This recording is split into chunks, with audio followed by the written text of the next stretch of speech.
दीप, मैं इसलिए बार बार बोलता हूँ कि मुझे अपने इन्वेस्टर्स पे भरोसा है, अपने दर्शकों पे भरोसा है, अपनी कंपनियों पर भरोसा है, अपने मार्केट पे भरोसा है, अपने देश पे भरोसा है।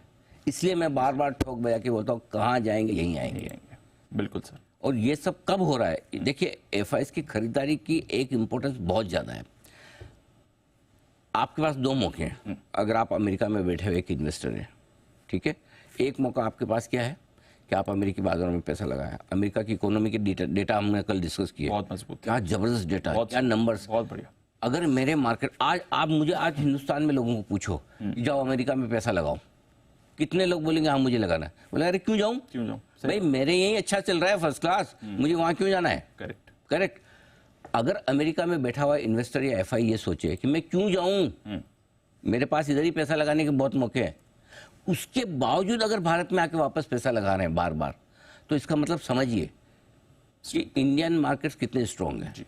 नहीं तो कोई एफआईएस को पड़ी नहीं भाई साहब। Correct sir. कि आके आपके यहाँ पैसा लगा, अनलेस उनके मार्केट खराब। अगर खुद के मार्केट में ही पैसा बन रहा है तो मैं दूसरी जगह क्यों जाऊं?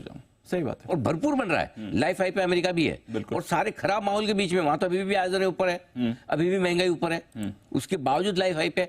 तो मेरे ख्याल से एफआईएस को भी समझ में आ रहा है कि इंडिया की स्टोरी बड़ी है, लंबी है, स्ट्रांग है, इलेक्शन के रिजल्ट के बाद भी तेजी बनी रहेगी। और इसलिए नहीं तो और कोई समय होता ना ऐसा तो बोलते छोड़ो इमर्जिंग मार्केट, छोड़ो इंडिया, क्या करना, अपने यहाँ पैसा बन रहा है। सो मेरे ख्याल से ये एक बहुत बड़ी स्टोरी है। इसीलिए मैं बार बार कहता हूँ जितना बेचे उतना बढ़िया है, आपको लेने को मिल रहा है, आपके म्यूचुअल फंड्स को लेने को मिल रहा है, और फिर जब मार्केट ठीक होगा तो फिर वही होगा, कहाँ जाएंगे यहीं आएंगे।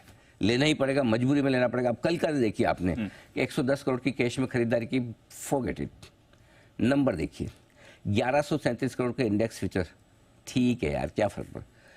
8145 करोड़ के स्टॉक फ्यूचर्स, बहुत ही शानदार। बोलो एक दिन, पहले दिन 8000 करोड़ से ज्यादा के स्टॉक्स, $1 बिलियन की, $1 बिलियन, ये कमाल है। और कल ऐसा क्या था भाई साहब जिसकी वजह से, और परसों ऐसा क्या नहीं था? एग्जैक्टली परसों ऐसा क्या नहीं था, मतलब परसों मतलब मेरा पिछला गुरुवार जब हमारी एक्सपायरी थी, कुछ नहीं था दीप, हल्के हो गए मार्केट, लॉन्ग पोजीशन। एफआईएस भी तो ट्रेडिंग करते हैं ना, हेज फंड वहाँ भी है।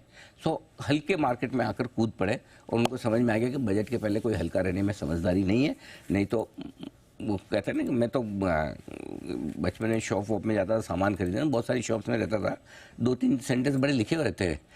एक तो ये था कि फैशन के दौर में गारंटी की इच्छा ना रखें। उसका मतलब क्या होता है, मतलब कि आजकल बड़ा फैशनेबल चीजें बनती है तो मतलब उसकी कोई ड्यूरेबिलिटी नहीं है, कभी भी टूट सकती है, दिखने में अच्छी है, क्वालिटी का हम गारंटी नहीं लेते हैं। और दूसरा एक लाइन लिखा होता है, एक बार बेचा हुआ माल वापस नहीं लिया जाएगा। अभी आजकल वही चल रहा है, एक बार बेचा हुआ माल आपसे वापस नहीं लिया जाएगा। उस समय वो दुकानदार कहता था कि वापस नहीं लिया, मैं नहीं लूंगा। अब जिसने बेच दिया वो वापस नहीं खरीद सकता, लेना है तो ऊपर में ही लेना पड़ेगा। एग्जैक्टली वही हाल है। कौन सा स्टॉक आप बताओ कि आप बेच के वापस खरीद पा रहे हैं?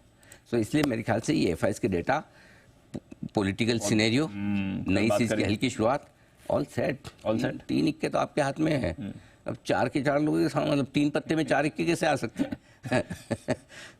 गेम पे